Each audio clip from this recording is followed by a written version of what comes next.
Now, that's on par with one of Senator Rand Paul's legendary exchanges with Dr. Fauci. Let's go down memory lane. You might remember this. The point that you are making is that the grant that was funded as a sub-award from EcoHealth to Wuhan created SARS-CoV-2. That's where you are getting. Let me finish. We don't know. Well, wait a minute. It did come from the lab, but all the evidence is pointing that it came from the lab, and there will be responsibility for those who funded the lab, including yourself. I totally This committee will allow the witness to respond. I totally resent the lie that you are now propagating, Senator. All right, here now with reaction, he is the author of Deception, the great COVID cover-up. That is Senator Rand Paul, great state of Kentucky. Now, in the early months of the pandemic, Senator Fauci expressed he wasn't convinced the COVID-19 virus was spread as a result of a lab link. Now, in the earliest months in January, aren't there emails that you've written about, talked about, that show just the opposite, that they were in a panic, that number one, they may have funded it, number two, they knew gain of function research took place and coronavirus research took place, and that they may have funded it? Yeah, one of the very frightened emails he gets from an assistant in January of 2020 is an assistant saying, "Oh my goodness, this is gain of function research we funded." This is from his assistant. This is gain of function research that we funded, but I don't know how that could have happened because it never went before the safety committee. So yes, they knew very, very quickly, and they were worried about guilt. They were worried about culpability. They're worried that anybody's hands that touched the money, anybody who approved the money going to Wuhan, would ultimately get blamed. So Fauci actually organized a paper called Proximal Origins. He had 5 virologists write the paper. Most of them were well rewarded with large grants. Christian Anderson got a $9 million grant about a month after this. Meanwhile, all of these people were privately saying, "Oh my goodness, it looks like it was manipulated." But publicly, they were saying it's a conspiracy theory. They went to Facebook, they suppressed it. They told Facebook, suppress the story of anything coming from the lab. It's all conspiracy theory. So in no way was Fauci ever objective. Fauci leaned in on this, he pressed hard, and he used his 40 years worth of accumulated power to try to suppress any story that this came from the lab. And anybody that disagreed was labeled a conspiracy theorist.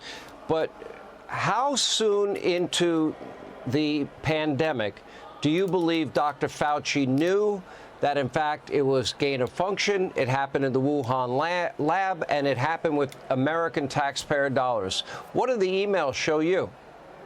January 27th, there's emails starting at 6 o'clock. They're going across the ocean to Jeremy Farrar in England and back. They go on till 3 in the morning. At 3 in the morning, Anthony Fauci sends an email to the head of the safety committee. The head of the safety committee should have seen this research, but never did. And he sends him an email saying, "Hey, nothing to see here. Here's a paper that says in all likelihood this came from animals, not from the lab." Why is he sending that to the head of the safety committee? Because the safety committee was never allowed to review this. For 3 years, I've been asking the NIH for the deliberations. If this is not gain of function, I want to see the discussion between the scientists. Fauci says all the scientists up and down, they all said it wasn't gain of function. Let me see the deliberations. I want to see the arguments for and against. They won't reveal this. They are tighter-lipped than the CIA on this, and the NIA has resisted really requests from Democrats and Republicans. The Democrat chair of my committee has co-signed this request. It's over a year old, and my individual requests are 3 years old. They have resisted, they have obscured, and according to Fauci's assistant that he threw under the bus today, David Morens, according to him, it was a targeted cover-up and that they destroyed emails and evidence. But today, the most shocking and surprising thing was Anthony Fauci threw David Morens, a 20-year assistant, under the bus and acted as if he'd hardly ever met him. He wasn't part of the inner circle. He never made decisions, had no access to my office, all completely the opposite of what David Morens says. Is this the same assistant that sent that email, "Oh, my God, this is gain of function"?